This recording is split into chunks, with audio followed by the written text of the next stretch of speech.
Well, hello and welcome everybody. Those of you who are with me in person, it's great to see you. It's nice to have some people in front while you're teaching and sharing, and great to have a large number of people who are watching either live on the various social media platforms or having downloaded it later. And we know many of you did that with the first session in this series, All Things Visible and Invisible. As you probably remember, we are focusing on the invisible bit of God's creation, namely the spiritual world. This Hub lecture series is named after the building that we're meeting in, thanks to Redeemer Christian Fellowship, a great local church here in Ealing. And this is what they call their offices and this meeting room. So forever and a day, even if next year I'm teaching from Zimbabwe, it'll be called the Hub Lectures.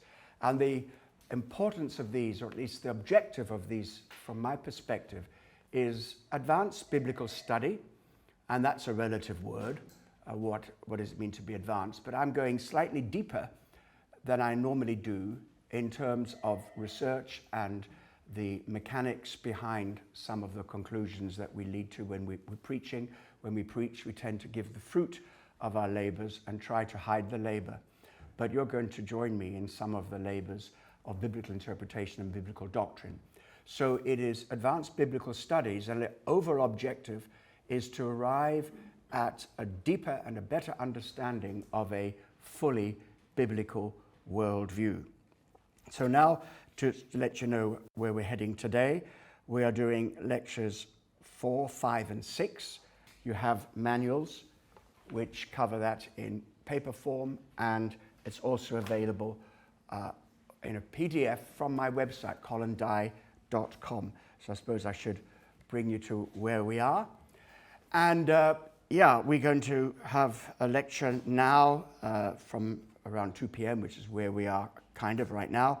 Then we'll have a break, hopefully at least a 10-minute break. I'll try to finish early in the first lecture, so you'll have 2 good 20-minute breaks. Then in the next lecture, that's at 3 p.m. Greenwich Mean Time, and then another break followed by the final lecture at 4:10 p.m. And then we have half an hour for questions at the end. I prefer not to take questions in the middle of teaching, but of course, if there's something you're saying, can you say that again? What chapter was that? What verse was that? Questions of clarification is great during lecturing, but try and keep your questions to the end. Write them down on paper. If there's time at the end of each session, as there certainly was last time, we will take questions from you then. Okay, so this is where we're heading today. The first lecture, Humanity in the Image of God. Second lecture, Male and Female in the Creation Story, and then looking at male and female identity. Now, before I go into that, I want you to know that I'm going to focus on the supernatural realm. When it comes to male and female, it'll look a bit more like I'm focusing on the physical world, which is important as well, but there is a reason for it. So when we come to the image of God, humanity in the image of God, and that's what we're going to come to in Genesis chapter 1. There are 3 main ways in which scholars interpret the image of God. And you'll see in your notes, I quote my source for this, and there's some interesting things you might want to look up for yourself. The image of God. Some say, and they call this substantive view, which doesn't help you a lot, because what does that mean? It basically means that when we say we're created in the image of God, it's because we have certain qualities. The qualities that God has given us as human beings that are not possessed, for example, by the animals. And namely, these are the qualities such as mind, emotions, will, creativity, self-reflection, self-determination. These are the communicable attributes of God. He has these and he shares them with us. And that's what it means to be made in the image of God. How many people here have a pro-life view of abortion, meaning life begins at conception? All right, well, you have a difficulty because if life begins at conception, the image has to do with these functioning capacities, then that doesn't happen in the womb, does it? So we need a better understanding of the image of God. And while we require these characteristics to be able to think, cognitive, rational, motor, emotive qualities, volitional qualities, in order to function in the world and indeed fulfill our call as human beings made in the image of God, they do not constitute the image itself. Then there's a relational view, and that is the idea that God created us with the capacity for relationship, meaning, first of all, relationship with himself. We wouldn't want to argue about that because God has made us for relationship with himself and also relationship with each other. And so the relational view, which is also related to a social view, I would call this socio-relational. In other words, as human beings, we have a capacity to relate to our external environment, physical environment, and fellow human beings in a social way. So this is like a kind of socio-relational view.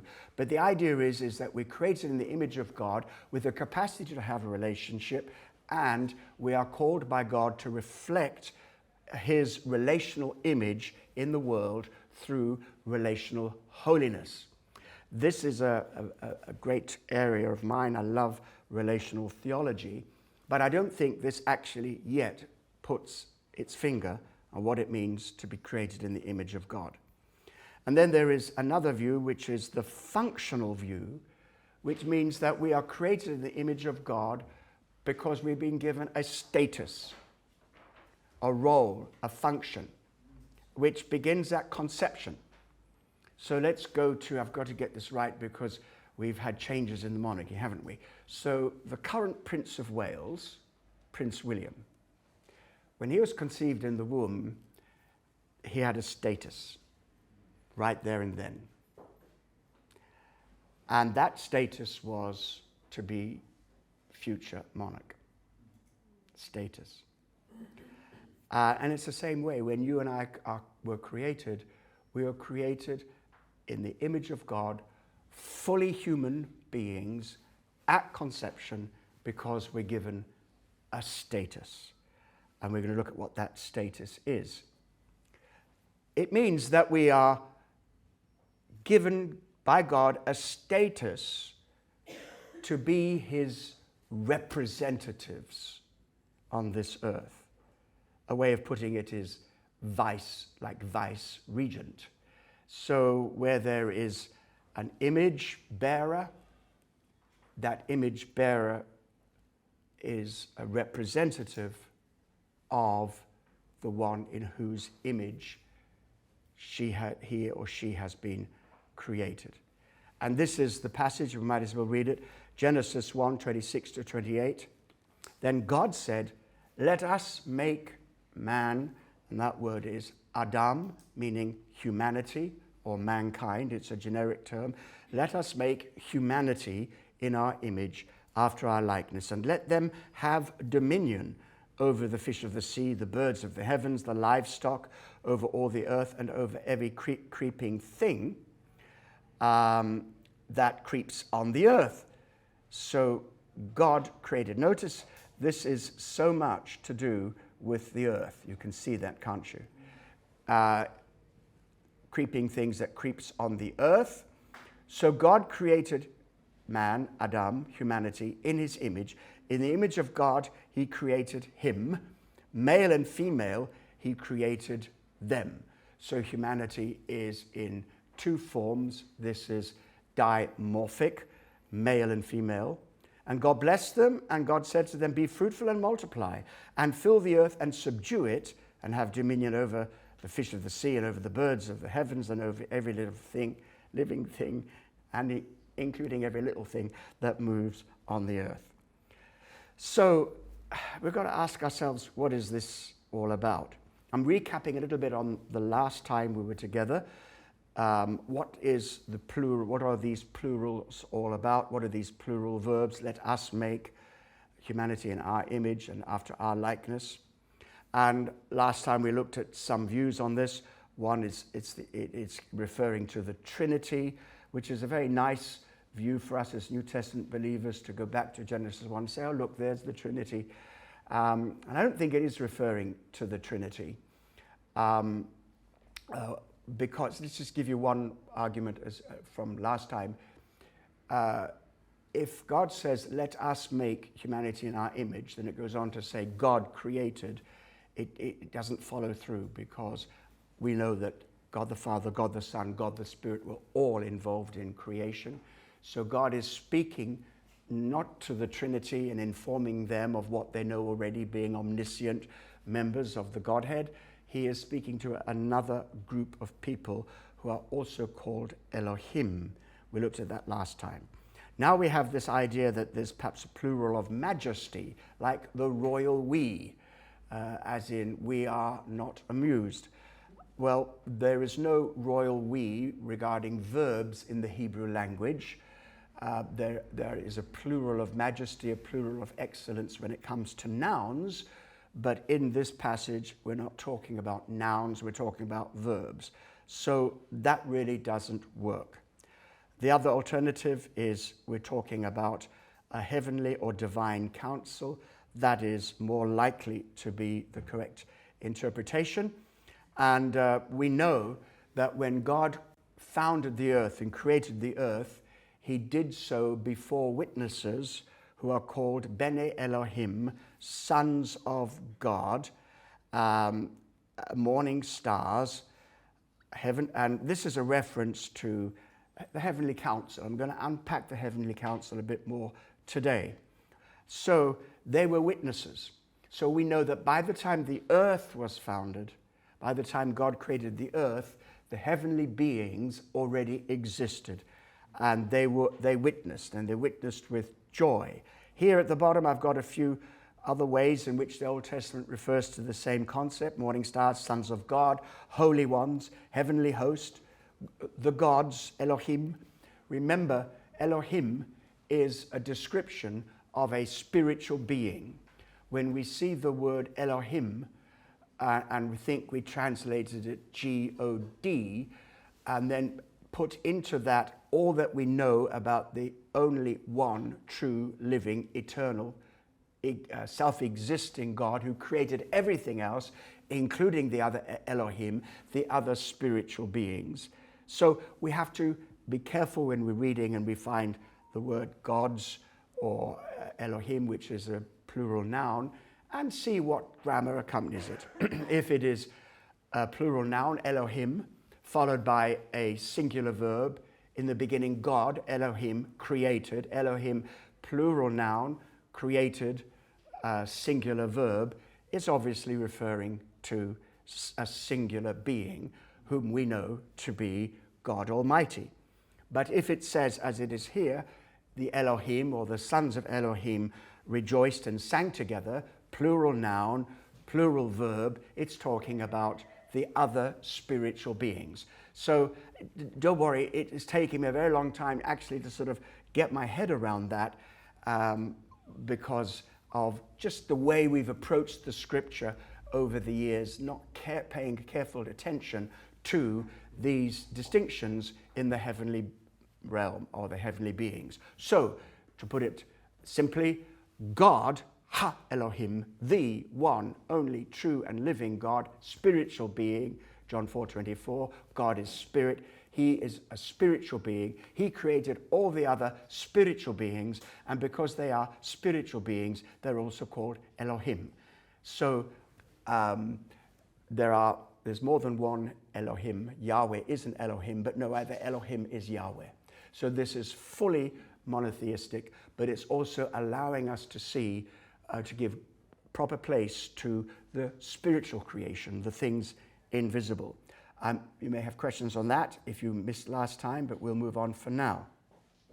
Okay, so the imagers of God,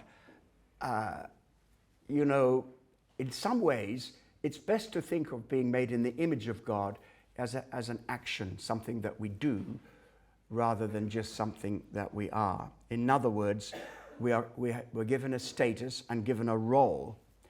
And the heavenly images of God were, it's a family term, isn't it? Sons.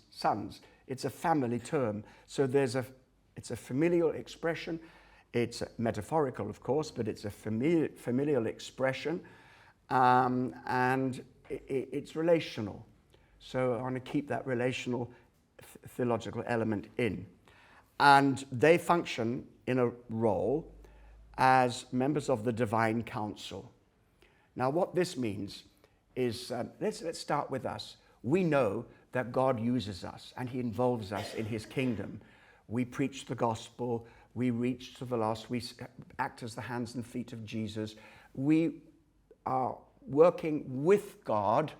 He involves us in his work, but of course, not in the sense that we ever have his capacities and his powers. We are human beings, but God uses us and involves us. Well, we're not the first group of beings to be used and involved in that way. The heavenly sons of God, they are God's heavenly assistants. They are his heavenly administrators, and their role has always been to be there working under God, assisting him and working with him in the overall administration of the heavens over the earth.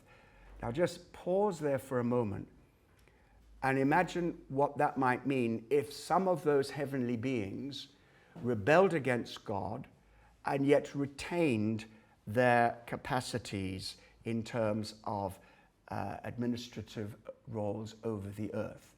This is how we can begin to understand what Paul says in Ephesians chapter 6, where these beings rebelled against God but still function in some kind of territorial way. So that's leaping right ahead, but I thought I'd help set it into context. So this is who they are and what they do. I'm going to give you an example of the divine counsel at work, okay? That'll help clarify it. We're going to come and do a whole session in the future on the divine counsel. So I don't know if you recall 1 Kings 22. Being great Bible students, you could probably tell me exactly what's happening here, but let me refresh your memory and mine at the same time.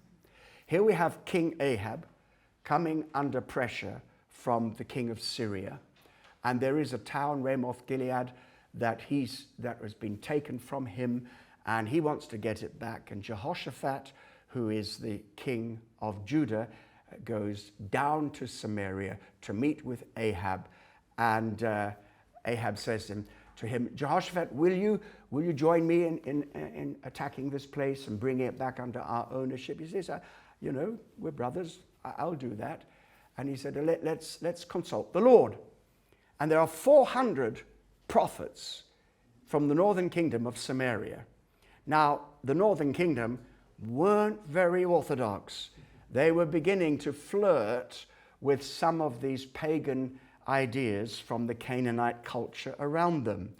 And there are 400 of these prophets. Picture them. They're all prophesying, and they're all saying, yea, O mighty King Ahab, you are so great. I'm putting words in their mouth, but this will summarize it. You're so great. Go up and attack it. God is with you. You're going to be victorious. And Jehoshaphat gets a little bit suspicious. They're all just praising you. Is there a prophet of Yahweh around? Oh, yeah, there's Micaiah, but don't bring him here. He never says anything good about me. But anyway, they go and bring Micaiah. And the messenger who goes to collect him says, he gives them the tip of his head. This is what the prophets are saying. Let your words agree with them. This is what you've got to say. So when Micaiah stands up to prophesy, he says, oh, great, wonderful, mighty King Ahab, go and get it. You're going to be victorious. And Ahab says, how many times have I told you? You've got to tell me the truth when you prophesy. So he said, actually, you're going to die. It's the judgment of God. So Ahab turns to Jehoshaphat and says, I told you he never says anything good about me. So there it is. My eyebrows aren't sewed together because that's quite a humorous part of the story. Now then, Then Micaiah explains what had happened. This is right to the point. 1 Kings 22, verse 19. Micaiah said, "Therefore hear the word of the Lord. I saw the Lord sitting on his throne, and all the host of heaven standing beside him on his right hand and on his left." I picture this as a kind of round table, a kind of circle. Those on the left, those on the right, there they are, all the host of heaven. And the Lord said to the host, "Who will entice Ahab that he may go up and fall at Ramoth Gilead?" A bit of backstory. Ahab is under the judgment of God. When Elijah pronounced that judgment, Ahab went aside and prayed and cried to God. And he said, "Okay, the disaster that I've just pronounced isn't going to come in your time on your whole family. But Ahab is still going to be judged." This is a judgment pronouncement of God. And yet, he is involving his heavenly beings, his heavenly council, in this activity. So he says, I need somebody to entice Ahab to make sure that he'll go up and fight because he's going to fall in that battle. And these heavenly beings, that one said one thing and another said another. It sounds, I'm not being disrespectful, but it sounds a bit like many of the committee meetings I've been in. But anyway, so one says one thing, another. Then a spirit. This is the word ruach. They were all spirits. As you will see, we'll tie it together. These are actually the Elohim, the plural created beings, spiritual beings, spirits that God created. He comes forward and he said, "I will entice him." Then the story goes on. How will you do that? He said, "I will be a lying spirit in the mouths of the false prophets." And as a judgment, God allowed those prophets to prophesy lies which would entice him. Now, this goes to show how careful we need to be when we are seeking prophetic words, that we are not ourselves coming at this with the wrong motive. And that's why we have such a thing as discernment of spirits, discerning of spirits, and testing of prophecy. Now, Jehoshaphat, I don't know whether he was discerning, but he said there's something wrong here. These guys aren't telling the truth. But nevertheless, they go, and of course, Ahab falls. This is a rare glimpse into the heavenly committee meeting. It's probably not quite right to, I'm just using that as a way of a handle that you can understand it. This is a heavenly council meeting. It's a glimpse at how God involves his creatures in his work. He decides, he's ruling it, he's running the show, but he's involving his creatures. And that's exactly how he treats us, his earthly sons. That's a broad sweep, and we'll come back to those points later on in this series. Now moving forward. Humanity in the image of God. We notice it says, "Let us make man," humanity, Adam, "in our image and after our likeness." So this is still intriguing. Let me draw out one point. When God says to the heavenly beings, "Let us make humanity in our image and likeness," he's inviting them to participate in the process by first announcing what's happening and giving them the opportunity to see it. They do not create, because it goes on to say, God created human beings in his own image. In our image and our likeness, how do we handle that? I think it's like this. God created the heavenly beings in his image and likeness, and now he's saying, we're going to do the same thing. I'm going to do the same thing for humanity. So we're not created in the image of the angels. We're created in the image of God, who are also created in the image of God. So the correlation is God's the creator. He created them with a spiritual role of spiritual governance in the heavenly realms. He's created us with a creation dominion to have a governing role over the earth. Very, very physical. Okay. And he says, let us make man in our image. And here's a little thing I think you might be interested in. So this is the vav of consequence. In other words, what God is saying is that this is what we're going to do, and this is how he did it. Okay. So how are we going to parse all of this? I will stress the image of God is a relational reality. We're going to come and look at identity. Let me just give you a little sneak preview. I am disturbed as to how much we in the evangelical Christian church go straight to talk about the roles of male and female. That's the discussion.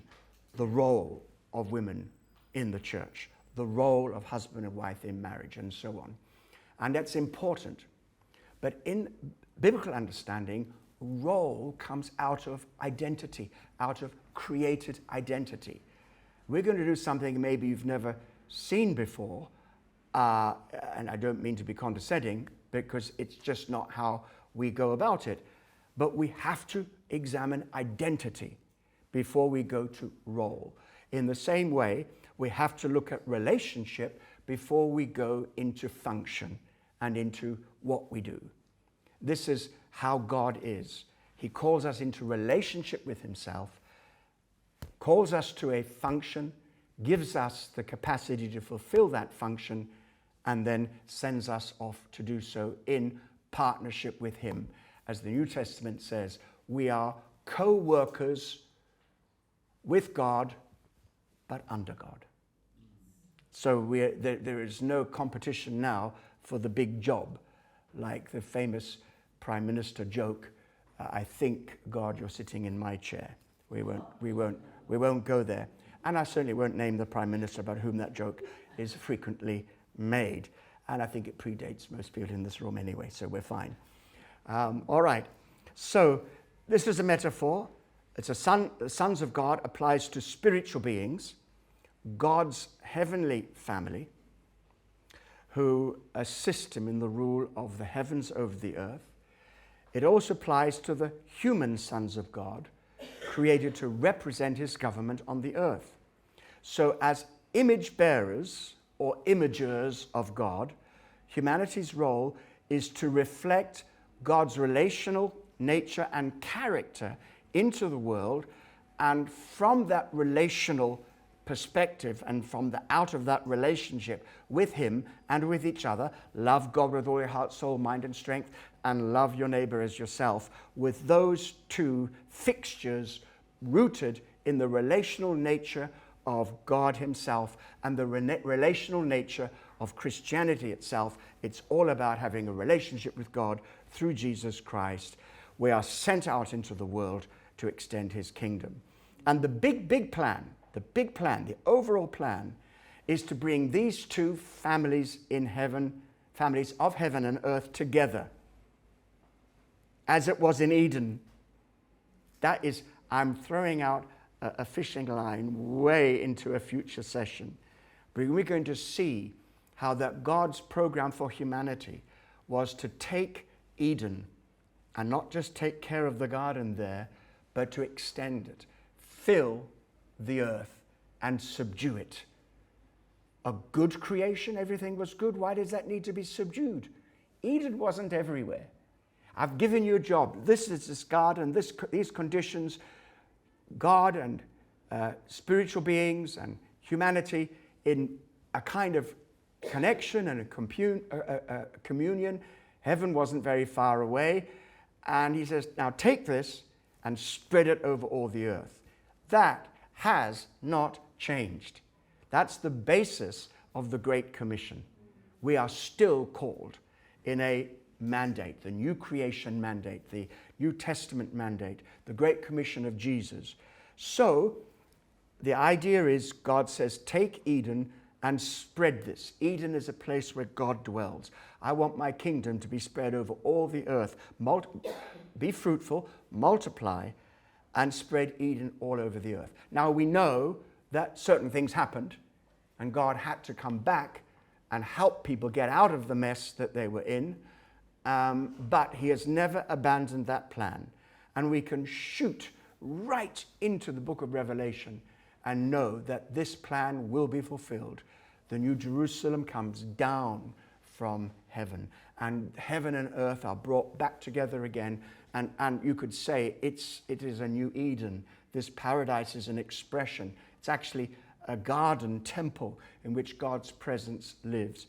And in order to do that, he's going to completely eradicate all the effects of the fall and the various divine human rebellions that have taken place in history. He's going to reverse that, create new heavens and a new earth. So, I love it to be able to go from Genesis through Revelation in a matter of a few minutes and not to see too many confused faces in front of me. So, bringing this to a conclusion, let's just summarize. The image of God in humanity is a status, not, in the first instance, a set of attributes. God's images are his partners and representatives, but this function has a relational context. We're created to be in fellowship with God, and our imaging can only be as successful as we are in intimate and obedient relationship with him. So the family metaphor, sons of God, is first use of the heavenly beings. Now, in the notes on page 20, I have lifted quite a bit out from the theologian Michael Heiser from his book on the unseen realm, and he argues more fully for moving away from thinking such things as intelligence, reasoning, emotions, self-awareness, language, and so on are the hallmarks of, actually, that's what it means to bear the image of God. We have those capacities, but that's not the essence of the image of God. And he argues as to why that's problematic, using the pro-life argument as well, and also many, many other ones. Because if you're only human when you're thinking, what about people who are in hospital and are not conscious and so on? Do they lose their humanity? Anyway, that's something to look up later for you. The other thing is I'll do a little excursus on this. The term Son of God is used in the Old Testament, not just of the heavenly beings. The heavenly beings is usually in plural, the sons of God, but out of Egypt have I called my son. So there is already an indication in the Old Testament that God is looking for an earthly family. But when you come to the New Testament, the term sons of God is only used of believers. Only used of believers. And the term Elohim seems to have been replaced by the term angels in the New Testament. And there is a theological progression and gradual revelatory process to bring us to that point. So just en gros, as we would say in France, remember this. The sons of God in the Old Testament usually refers to the heavenly beings. The sons of God in the New Testament refers to the earthly beings. The Elohim are the heavenly sons of God in the Old Testament, but the term Elohim appears to have been replaced by the term angels. So if we want to think about, well, God created the angels, do that, but remember in the Old Testament, let's reserve that language for New Testament stuff, but you're not wrong. You're not wrong in that. And that kind of simplifies something. And one more thing, those spiritual beings that were given jurisdiction very specifically over territories, we'll see that in Deuteronomy 32 when we get to it. they have rebelled against God, but still retain something of their function and now seek to bring humanity into bondage by worshipping the demonic elements rather than God himself. And here we have the roots of the teaching of principalities and powers in the New Testament that Paul talks about. Okay, well, we're done now in the first lecture, but we still have 5 minutes for questions if you want them now. If not, you can break and we'll have a slightly longer break and we'll be back at 3 o'clock. Would you like to break straight away or any questions before we break? All right, let's break straight away. But I'm not avoiding questions. I want questions and maybe think of some because I raised a whole range of questions in what I said. And I want you to come back to me. So thank you so much. And we'll be back at 3 o'clock Greenwich Mean Time. That's just about 16, 17 minutes from now.